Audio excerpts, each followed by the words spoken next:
Hi, everyone. Welcome and good afternoon, good morning, good evening, wherever you're tuning in from. My name is Hayla Alawi, and I'm the Book Publicity and Events Manager here at Atmosphere Press. We thank you so much for taking the time to join us virtually today for our free webinar on publishing your book in 2024. You'll be hearing today from award-winning author and Atmosphere's Director of Acquisitions, Dr. Kyle McCord. Kyle, the author of 7 books with 3 different presses, will walk you through the ins and outs of various publishing models: traditional publishing, self-publishing, and hybrid publishing. He'll explain how the industry has changed and how you can give your book the greatest fighting chance by adapting to these changes. He'll outline how you can effectively achieve your author goals, and you'll learn from his own experiences taking a manuscript through editorial and design and then into the world. You'll also have a chance to ask him your publishing questions in the Q&A portion of the event. This is what we're all about here at Atmosphere Press. Founded in 2015 by Nick Courtwright, an author and Ph.D. in literature, Atmosphere Press is the only publisher who puts rewarding and meaningful author experiences above all else. We've published nearly 1,000 books, our authors have won dozens of awards, and our books have reached the hands of tens of thousands of readers. If you have a book manuscript of your own, we would love to read it. So submit your manuscript today by visiting our website, www.atmospherepress.com, to learn more about how you can have a rewarding and meaningful author experience of your own. And if you mention today's webinar in your cover letter, we will expedite the review process for your submission. Throughout today's event, we will have time for your questions. So during the webinar, if you have a question for Dr. McCord, go ahead and type it in the Q&A box at the bottom of your Zoom screen, and we'll try to get to as many questions as possible during this short time we have together. This event also will be recorded, and we'll share the recording with all attendees, so you'll be able to go back on your own time and revisit the many nuggets of wisdom shared with you today. And with that, I am thrilled to introduce our guest speaker. Dr. Kyle McCord is the author of 7 books, including National Poetry Series finalist Magpies in the Valley of Oleanders, and the novel Reunion of the Good Weather Suicide Cult. He has work featured or forthcoming in Boston Review, the Harvard Review, the Kenyon Review, Ploughshares, TriQuarterly, and elsewhere. He's received grants and awards from the Academy of American Poets, the Vermont Studio Center, and the Baltic Writing Residency. Dr. McCord holds an M.F.A. from University of Massachusetts-Amherst and a Ph.D. from the University of North Texas. He served as associate poetry editor of The Nation and currently serves as executive editor of Gold Wake Press and acquisitions director for Atmosphere Press. He's married to the visual artist Lydia McCord and lives in Des Moines, Iowa.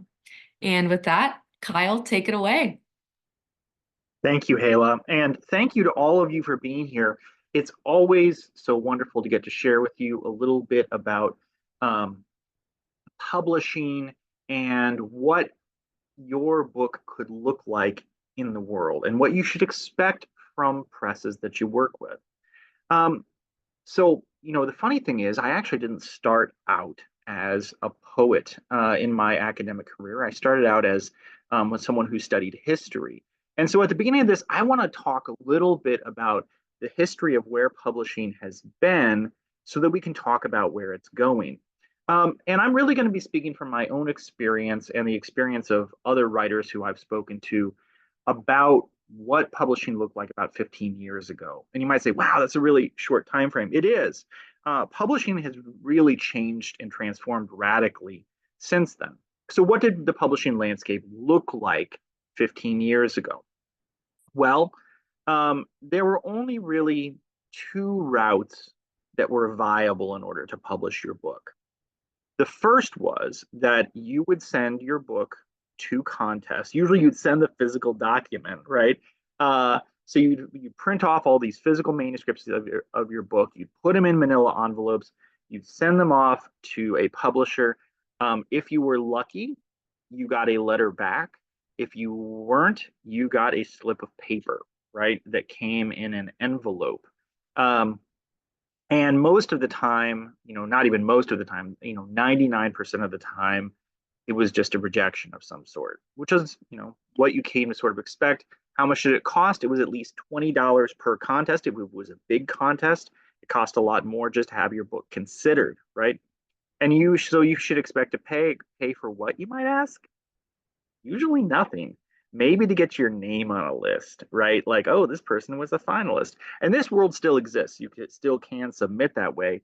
Um, and it didn't feel, and this is a word that I'm going to return to throughout this webinar, it didn't feel fair. It didn't feel like knew with any certainty that your book was getting a fair read, that it wasn't just someone who said, oh, here's the check, and then they threw the manuscript in a pile somewhere, and they had their friend's book that they wanted to publish, and that's what they put out, which actually, in a lot of instances, is in fact what happened, right? But you didn't expect more than a form rejection letter. And you might say, well, you could go through an agent, because that system still exists today. And agents were almost worse, because with an agent, you a lot of times were just sending the manuscript off. Um, they would, get back to you if they felt like it, right? Or maybe they just had folks steam the stamps off your envelope or whatever, or but you had no certainty that you were going to get any kind of response, just like before. So there are a couple of things that were significantly problematic about these two systems. The first was the obligation was really entirely on the author, while there was very little onus on the publisher itself. Secondly, it was expensive, very expensive. Most of the people I knew who got books published, whatever amount of money they got back, perhaps from winning an award or something, if you were very, very blessed and lucky, was just enough to maybe cover some of the expenses of actually sending the book out. And thirdly, the kind of publication deals that you were offered were not things that were going to sustain you in any way. And we'll talk about this a little bit more, but the contracts that you would receive as a result of this, again, if this even happened, would be something like 90% in perpetuity going to the press, and then a measly 10% going to the author. And again, that's if you were lucky, right? So things have changed, and that's a great thing, right? I say that as an author, I also say that as an editor. What's happened in the intervening time? Well, one thing is that authors are now much more able to communicate with one another on a wider scale via social media. So now, whereas once the sort of ability to market books existed exclusively in the hands of a handful of publishers that had, the apparatus to do so, now authors could communicate and they could talk about what kind of contract offers they were getting. Okay. Which allowed people to recognize some of the inequality that was going on in the system. Additionally, many authors and many editors, to their credit, began to reevaluate the ethics and logic of traditional publishing. Let me give you an example, okay? So imagine that you go and buy a car, right? And when you do so, the car maker says, oh, well, we're not going to have you pay anything up front, but every single time you get into your car, you're going to pay us. And you might say, well, how long does that go on for? As long as you have the car. That doesn't seem like, it may in the initial moment seem like a good deal, but it's really not. You wouldn't do that with a plumber, would you? A plumber who said, oh, I'm going to fix your pipes, but you're going to pay me every time you get a glass of water. That's a lot of what the traditional system does, wherein basically the writer does not get to be the beneficiary of their own success, right? And so a lot of people started to reevaluate the logic of this, right? Additionally, presses gained access to some markets via Ingram and online publishing tools like Goodreads and NetGalley, and these other apparatus that suddenly allowed a lot more presses that were interested in fairness to compete in the marketplace. So it wasn't just a monopoly of a very small number of presses holding sort of all the means of marketing in their hands, right? And many traditional presses began to reevaluate their models, especially as the market changed and authors gained more agency in the marketplace. And one of the things you start to see, again, in the intervening time, is that a lot of publishers that had been traditionally publishing um, began to get sort of weaker because a lot of good, smart authors said, you know what, we're not going to buy into the system, and they picked alternative options. Right. I was just in the airport, and when I went and looked at the books that were there, a lot of them weren't through traditional presses anymore. That's just not something that necessarily has as much sway as it did back then. Again, the market has significantly changed. So, one of the messages I want you to take away from this is it's really time to update our expectations and vision of what a good publishing experience looks like as authors. Because I think a lot of people are swayed by some notion that um, they want a publisher to kind of swing in and sweep them off their feet, and then say, there's we're going to take care of all those problems, but that all the problems of publishing. But I don't want to be a Debbie Downer, but that never really existed. That sort of paradise vision of things. So traditional publishing can be very alluring since there's no upfront cost, but authors need to look at costs and benefits holistically. Okay. So a traditional publishing contract may be far more expensive for an author if an author doesn't retain sufficient rights, if the book sells well, or if the author goes on to greater success. Well, what do I mean by that? Well, imagine for a moment that you could receive 90% of the sales from your book, right? Which you can. There are certainly no shortage of let's put it this way, there are no shortage of publishers who are um, willing to consider offering you some portion of the proceeds. Now, what I will say is that Atmosphere offers 90% return, right? Just like we talked about, just like I just mentioned. And so one of the things I want to say is that you should expect to receive a significant portion of your book sales. Why? Because you wrote the book. You should be the beneficiary of your own success. It's one of the things that we believe here at Atmosphere, right? Not just on that front, but also in terms of rights. So people forget that, um, like the international rights, the film rights, any sort of republishing rights have value. And a lot of times, traditional publishing contracts will have you just sign those away. Those go to this company that's publishing your book. You want to hang on to those because those are ultimately things that you can leverage. And if your book hits big, right? If you have a billboard in Times Square, something that we've had here at Atmosphere before, if your book gets reviewed in the LA Review of Books, something we've had happen here at Atmosphere, you want to be the beneficiary of your own success. Okay. Self-publishing is at the opposite end of the scale, and self-publishing is rarely a good choice for first-time authors, especially unless you have experience in marketing, design, and editorial experience. You also need to be a very good proofreader or hire a very good proofreader, or you could hire somebody for each one of those things. That gets expensive. It gets really quite expensive when you consider the range of expertise that you would need and the length of time that you would need it. It's like buying all of the items for a car a la carte or something like that, right?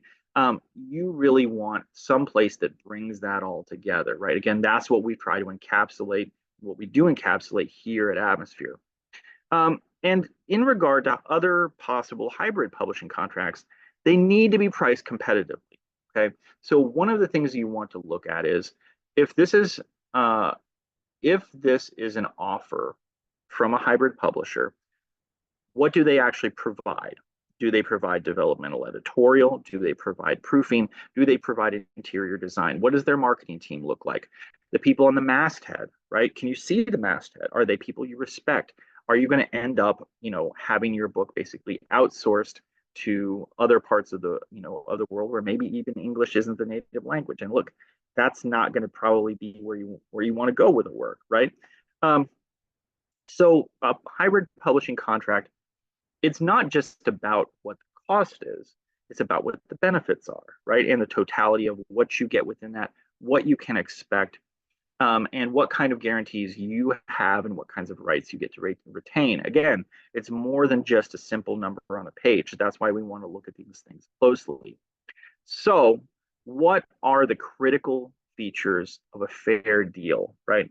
So, when we think about this idea of fairness, what I want for you as writers, as I would want for myself, and what I do and did want for myself, is for you to be, and I've used this phrase before, the beneficiary of your own success, the person who profits when your book does well. So, things that are a critical feature of a fair deal. One, a generous return for authors on their own sales. If you are looking at a contract and it says you keep something like 10%, 20%, 30%, those are not particularly good deals, right? Again, if your book does very well, it's going to be pennies on a dollar. How long? Often in perpetuity, as long as that book is in print, right? Secondly, autonomy on multiple features of the book and in the post publication process.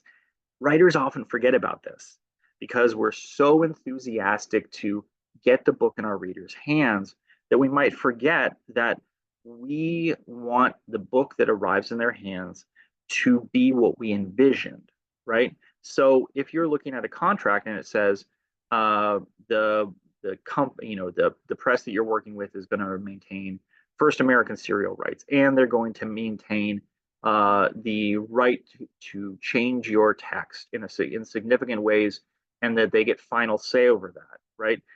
If you are looking at a contract that in some way suggests that ultimately, they have full autonomy in terms of marketing, they get to market the book however they want, you could end up with a deal where ultimately, they're treating your book as one thing when it's something totally different, right? That's not something that you want for your work. It's not something I want for you. Thirdly, you want retention of key rights. I mentioned this earlier. You want, again, to maintain, you want to maintain foreign language rights. You want to maintain screen rights. You want to maintain all of these things that are going to be saleable parts of the book. That is why in our contract with Atmosphere, that is the very first thing we list as being important, is the author is going to retain the rights to their work. Okay. You also want to see a clear marketing game plan. Now, lots of presses have a game plan, but it isn't necessarily a good one or a clear one, right? What do we mean by clear? Well, I mentioned earlier some of these online marketing tools that are actually super effective in terms of getting your book out there. You do not want some sort of, I hate to use the word dusty marketing vision where all we're going to do is, have somebody call bookstores and half-heartedly try and convince them to, pick up the book or something like that. That is not going to be effective, right? In addition, you want to know that the marketing team, you want to be able to see who they are on the masthead, what's their experience, right? And how are they going to provide a clear vision, right, of where your book's going to go and what kind of achievements it could ultimately be the beneficiary of, right? Then lastly here, you want to have a guarantee of access to experts at each phase of book production. I really want to highlight that key term, experts, people who are pro-level marketers, people who are top-notch editors, people who are who have beautiful cover design experience. Each step of the way, you want someone who really is going to know what they're doing and is going to make a professional book that people are going to take seriously, not a rush job, and alternatively, not something that takes forever, right? There is a very good middle ground where the book is produced in the right time, at the right pace, but also not like a traditional publishing contract where often you're talking 2 years, 3 years, 4 years. That's too long. Your enthusiasm for the book will likely have waned a little bit by then, no matter how much you love the work that you put together. So what you want to see is, again, just to walk back through those, a generous return for authors, for you as the author on your own sales. 2, You want to make sure that you have autonomy, you have the right you have all of the rights that you need and deserve as an author, that you are going to ultimately be able to make the choices that are going to be important for your book. Fourthly, that there is a clear marketing game plan. And five, that you're going to have the kinds of expertise that are going to make for a beautiful book that when you hand it to the reader is not just what you envisioned, but an even better version of it. All right. Thank you so much. I am looking forward to hearing some of your questions. Thank you, Kyle. I really love the metaphors you used and just walking us through that whole process. It gave us a really great visual. And at this point, I really want to dig into the questions we've got coming in for you as part of our audience Q&A. Anyone in attendance, if you have a question, go ahead and type it in the Q&A at the bottom of your screen, and we'll do our best to get to as many as we can. So with that, Kyle, the first question here, when you decided to submit to a traditional publisher with your earlier books, what was your thought process? And what do you wish you had known then to help you make your decision about what type of publisher to publish your book with? Um, it's a great question. And I think it goes back to this idea of history, right? At the time that I was publishing, I didn't feel like I had, like when I was first publishing my first book, I should say, because I'm still publishing work, but I didn't feel like I had a choice. I felt like I didn't have a lot of agency. I didn't have a lot of ability to affect whether my book would be published or not. And so I felt like I had to kind of pay my dues, and the dues were kind of expensive, which made me fairly unhappy about it. What I wish I had known then was this. I felt like there was a significant gap between who I was as a writer and who these editors were, right? And I wish I had recognized that for all the ways in which they had authority, they were the people who were the tastemakers in a lot of ways in the publishing process and in the world of books. They weren't the only voices out there. There were other people, even at that time, who were saying, this is really not fair. And what we need to do is have a more equitable way of getting books into the world. Now, at that time, I don't think that ultimately I did have a lot of choices. In 2024, you most definitely do. And you can be far more in control of your journey, again, by working with a company that is going to offer you a fair contract for your work, and ultimately where you will be the long-term beneficiary of your success, so that further down the line, you aren't getting 10 cents a book, 20 cents a book, years and years after you work with a press. So I wish, to go to summarize that real quick, I wish I'd known that a fairer deal was on the way, and I wish I'd felt a little more agency in the choices that I've been able to make, right? So that I could ultimately be more the beneficiary of my work today. Definitely. We've got another question coming in. This person wants to know how much of your manuscript has to be done before submitting it to Atmosphere, and how much editing help do authors get? And an additional question as part of that, do authors keep their rights? All good questions. And again, this is an example of asking the right questions about a contract. I'm going to go to the last question first. So because Atmosphere is an author first publisher, which is, again, something you definitely want from your press, authors get to keep all their rights. It's the very first thing that we established, when Atmosphere came into being, some years ago, right? Um, how much of the manuscript has to be done? Sorry, just remembering the question. How much of the manuscript has to be done? Well, the good news is you don't have to have everything complete and perfect. In fact, this is one of the virtues of working with a hybrid publisher, is that it's perfectly possible that you might say, well, I've really got the first, 2/3 of this done. Or maybe I have the first 1/3 of this done, and I really want some help. Atmosphere as a publisher can do that. right? We can absolutely work with you. In terms of editorial help, you're going to have a developmental editor, someone with an MFA, with a PhD, multiple books in the world, who's going to be having a rich conversation to help make your book stronger, but also it's going to be, you're going to get final say about the changes that get made. Additionally, you as the writer, know that you are getting the kind of conversation that any of us as writers would love to have about our work. Perfect.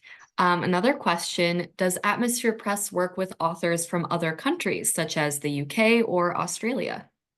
Indeed, we do. If you are from Sydney, or if you are from London, or if you are from anywhere in between, right, we will absolutely work with you. And not only that, because we have a wide distribution network, we are actually able to print in places like the UK and Australia.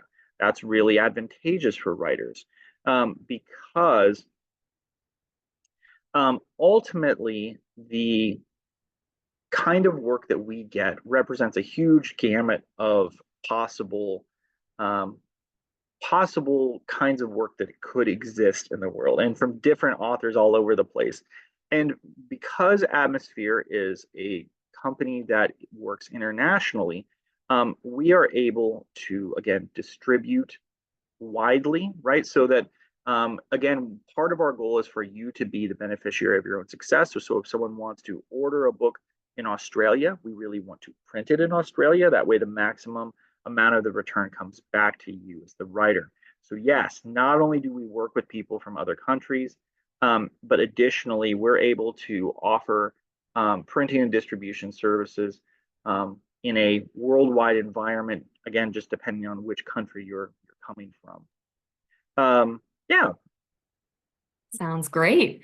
Another question for you. How much does it cost to publish with Atmosphere? sure. And again, this goes back to the idea of a fair contract. So we can talk about overall costs of each package, um, but Atmosphere, one of the things that we really strive for is to meet an author where they're at, and that is happening not only on the level of editorial and cover design and interior design, but also on the level of publishing packages.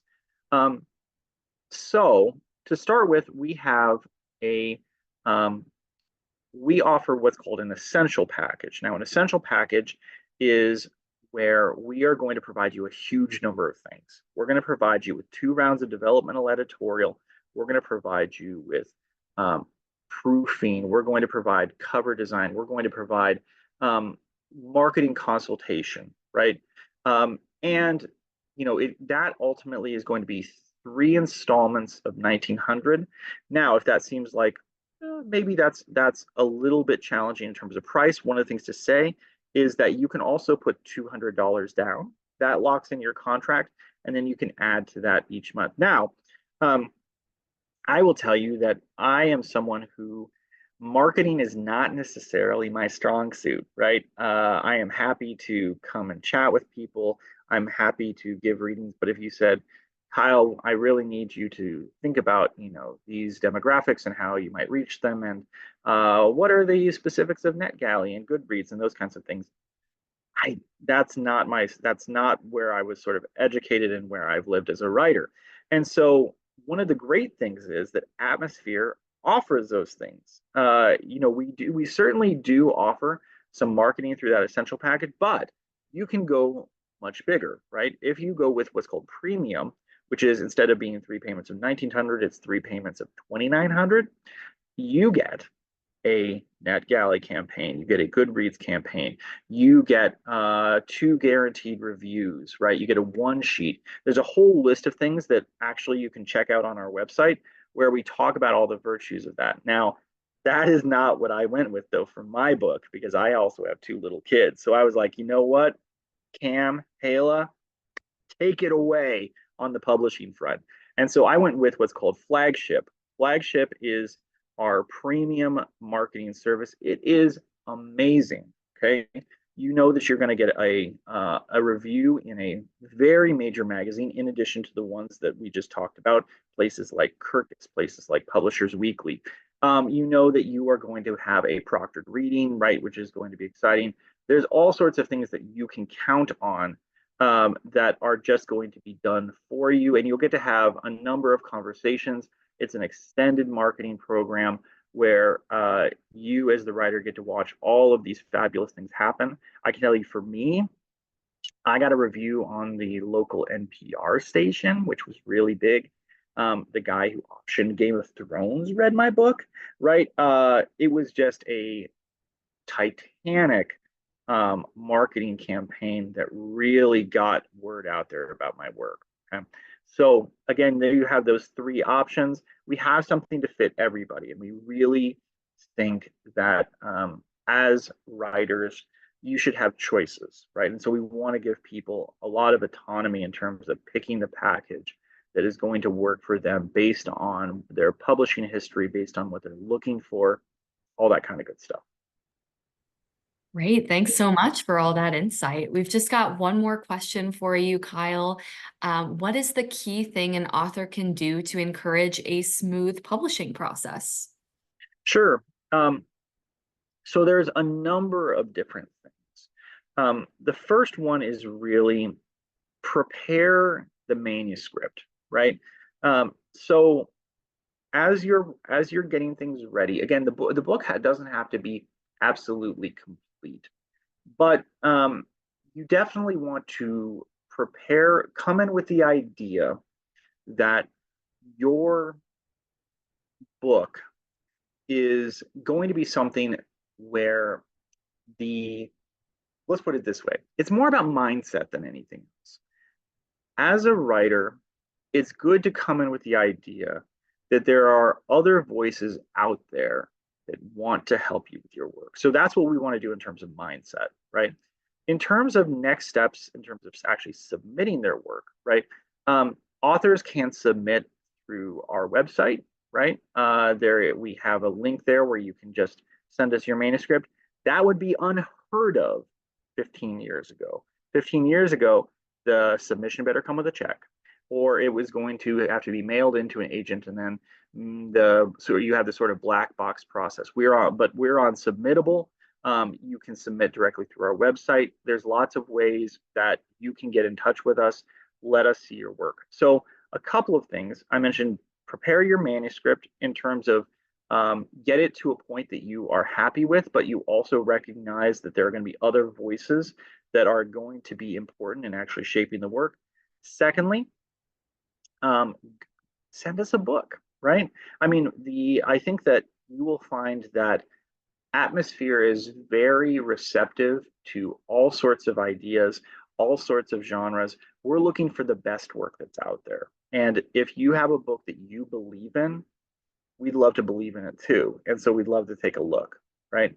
And so that again has to do with mindset, recognizing that there are other voices, right? And then additionally, in terms of a smooth process, really what you want to do is, in terms of submitting the work, make sure that you are putting your voice out there. You're finding a way to get the work into readers' hands. And again, I think Atmosphere is a really great place to start with that, especially if you're here, listening to me talk a little bit about publishing. Why not find out what Atmosphere thinks about that?